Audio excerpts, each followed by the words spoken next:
আমি আমার স্ত্রীকে শুধু আমার মায়ের সঙ্গে ঝগড়া করার জন্য স্টোর রুমে আটকে রেখেছিলাম, কিন্তু পরের দিন সকালে দরজা খুলে যা দেখলাম তাতে আমার পা কাঁপতে শুরু করলো। আমি কসম করে বলছি এমন কিছু হতে পারে আমি কখনোই ভাবিনি। আমি তাকে শোবার ঘর থেকে টেনে বের করে স্টোর রুমে ঠেলে ঢুকিয়ে দিয়েছিলাম, শুধু এই কারণে যে সে আমার মায়ের সঙ্গে ঝগড়া করার সাহস দেখিয়েছিল। কিন্তু পরের দিন সকালে দরজা খুলতে দেখি সে নেই, আর সেই মুহূর্তে আমার বুকটা কেঁপে উঠলো। তবে কি আমি এমন সীমা পার করে ফেলেছি যেখান থেকে আমার আর কোনো ফেরার পথ নেই? আমি নিশ্চিত ছিলাম সে কখনোই আমাকে ছেড়ে কোথাও যাবে না। তার বাপের বাড়ি ছিল দিনাজপুর, ঢাকা থেকে প্রায় 400 কিলোমিটার দূরে। এই ঢাকায় আমি ছাড়া তার চেনার মতো আপন কি, এমনকি সংসারে কোনো টাকা পয়সার উপরও তার নিজের কোনো নিয়ন্ত্রণ ছিল না। এই অন্ধবিশ্বাস নিয়ে আমি নিশ্চিন্তে মায়ের পাশের ঘরে গিয়ে ঘুমিয়েছিলাম। আমার মা রাবেয়া বেগম সবসময় নিজেকে এমন একজন নারী ভাবতেন যিনি পরিবারের জন্য নিজের জীবন বিসর্জন দিয়েছেন। তার তীব্র বিশ্বাস ছিল পুত্রবধূকে সব বিষয়ে তার প্রতিটি কথা অন্ধের মতো মেনে চলতে হবে। আমিও তাই মনে করতাম। একমাত্র ছেলে হিসেবে বাবা মায়ের প্রতি দায়িত্ব পালন করা আমার প্রধান কর্তব্য। সেখানে স্ত্রীকে যদি একটু মানিয়ে নিতে বা সহ্য করতে হয় তাতে সমস্যা কোথায়? আমার স্ত্রী মীরা ঢাকার বাইরের মেয়ে। ঢাকার একটা কলেজে পড়ার সময় আমাদের পরিচয় হয়েছিল। আমাদের সম্পর্কের কথা যখন বাড়িতে জানাই, মা শুরু থেকেই প্রচন্ড বিরোধিতা করেছিলেন। মা বলেছিলেন, ওই দূর গায়ের মেয়ের পরিবারে এত দূর থাকে যে কোন আপদ বিপদ হলে যাওয়া আসা করতে করতেই তোর তো 1000 টাকা শেষ হয়ে যাবে। তাছাড়া ঢাকার কালচারের সাথে কি ওই সব অঞ্চলের মেয়ে মানিয়ে চলতে পারবে? মীরা সেদিন কেঁদেছিল, তবু আমার হাত ধরে দৃঢ়ভাবে বলেছিল, তুমি চিন্তা করো না, আমি তোমার মায়ের পায়ে ধরে হলো ওনাকে বোঝাবো। আমি এই পরিবারের একজন হয়ে থাকবো।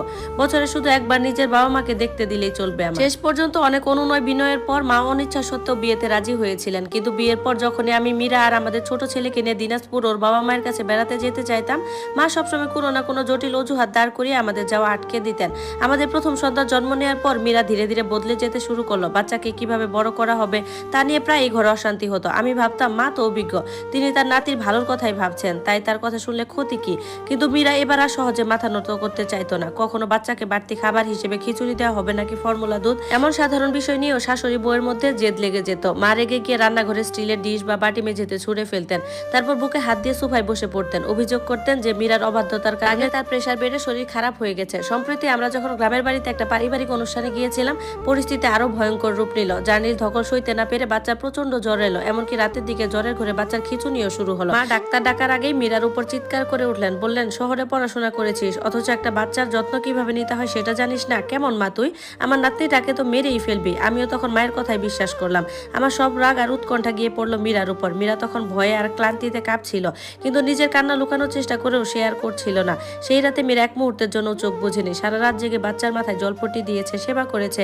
আর আমি যাত্রার ক্লান্তি আর মানসিক শান্তিতে মায়ের ঘরের পাশে বিছানায় গিয়ে নিশ্চিন্তে ঘুমিয়ে পড়লাম।